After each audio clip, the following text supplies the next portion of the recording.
Roger, one of the biggest challenges that I faced as a leader was when I would be appointed to a role and I'd bring the team together for the first time, maybe 21 days into the role. I've got half an hour at best. I'm going to be up in front of them and I need to get their buy-in and their commitment to whatever I'm trying to achieve, and I'm looking for them to be inspired and motivated by it. Is there an answer to that to make it easier? Jack, it's a great challenge. Said it many times, and that's why we developed a solution, a product called Leaders Unplugged. It's a formula that'll get you through that challenge and get you exactly the results you require. I think we should talk about that today. Let's go into it, Jack. That moment of the first half hour of a workshop sets the tone for the day or the 2 days, and people are really looking for something to kick it off in the right way. And I was frustrated over the years as I watched workshops struggle, not achieving the momentum, and it's just suboptimized. So the Leaders Unplugged framework is a really simple 9-step approach that's executive storytelling. It provides a flow that's logical and natural, but will help get the messages across. So Roger, tell us about this framework.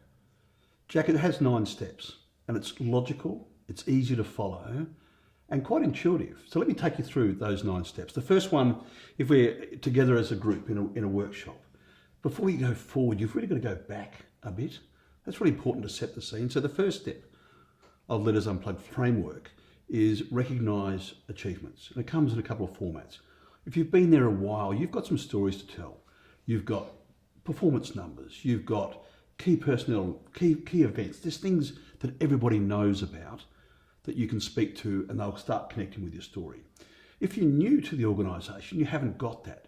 So share with them other things. For example, why did you take the job? What's your history that's relevant for you being here in this role today? What agreements have you made with shareholders, stakeholders, the board, whoever it is that had an influence on you securing this job? Share with them the commitments you've made. Really powerful for people to understand, right, here we are, and this is how we got here. So that's that piece set. The next piece follows quite logically, which it's about we've got to change.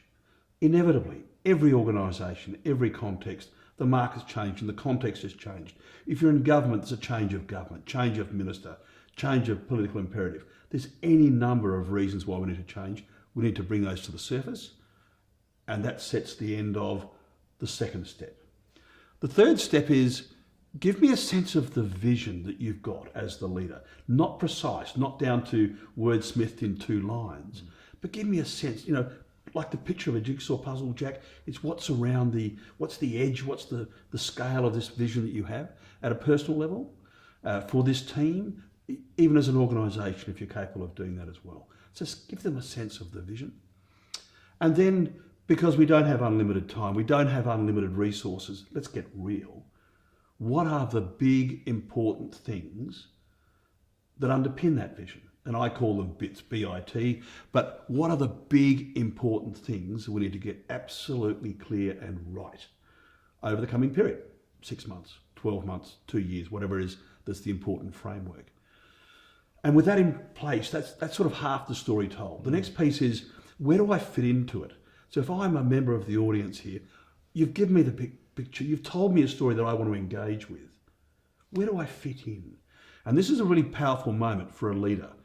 It's around identifying where you see the combinations of people working together well to deliver the big important things, to deliver the vision. So join all those pieces together. Another piece to join together, Jack, is stakeholders. We're surrounded by them. It's part of life. We know how it works.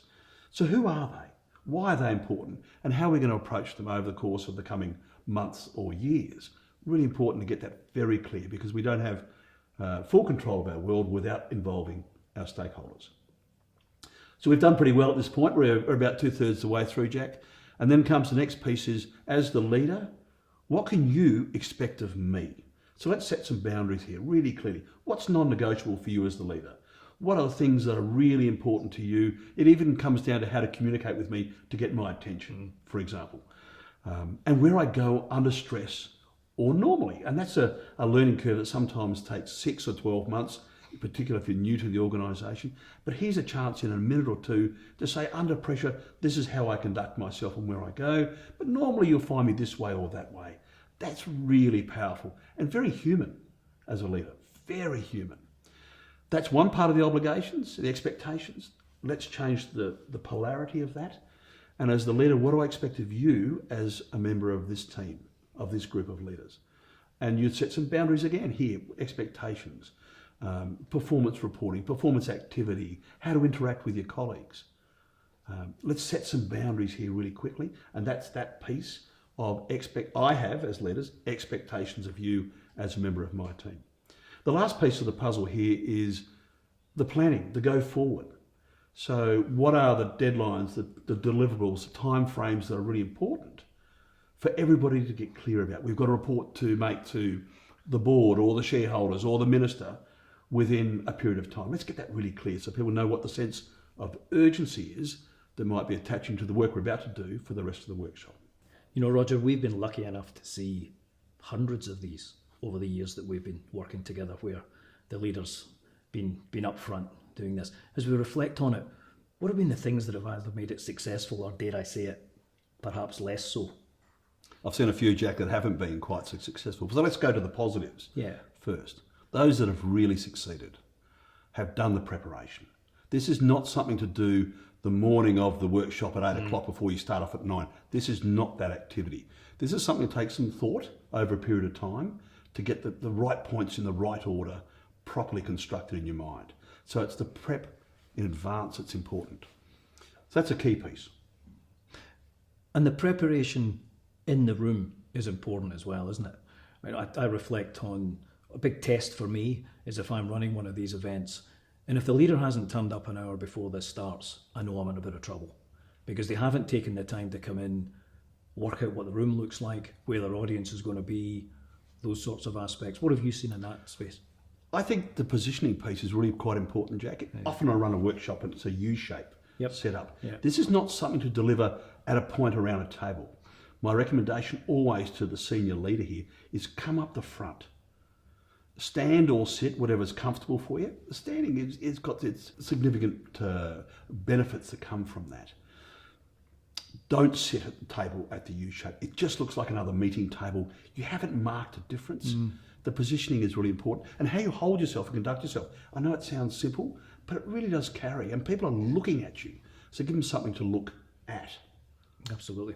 Other things I've seen that have gone really well, where the leader has enough courage to allow the audience to actually take part in it. So they've got the Leaders Unplugged framework. Fantastic. They're working through the 9 steps. But someone, quite properly, will ask a question.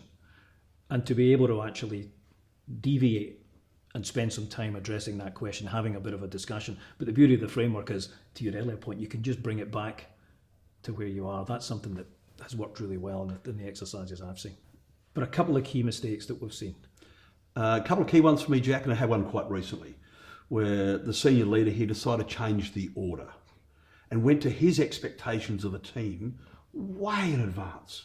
And straight away the pressure was on the audience, you must deliver this. And they didn't have the answer to the question, where and why, leader? Where and why are we going, rather than how am I going to get there? So keep the sequence, it's very important.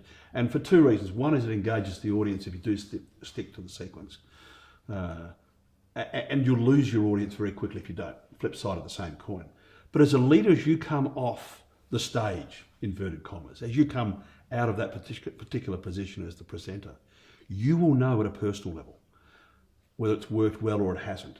And my suggestion, if you leave and it's not feeling that you've hit the mark, it's probably going to be because you haven't followed the sequence in the right order. You've improvised inappropriately and have suboptimized the impact on your audience and yourself. So the trick is use the framework. Absolutely. Go through the steps in order.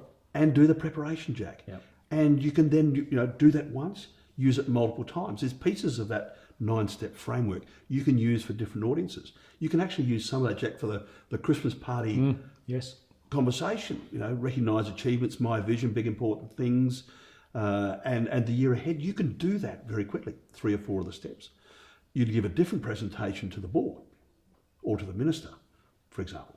So do the preparation. You can use it multiple places, multiple occasions. So thank you for listening today. Hope you found some useful anecdotes in this. What we'd like you to do is actually go to our website and other social media outlets and use this framework.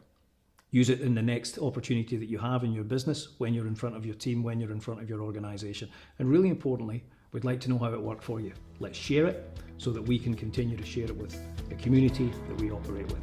Thanks for your time today.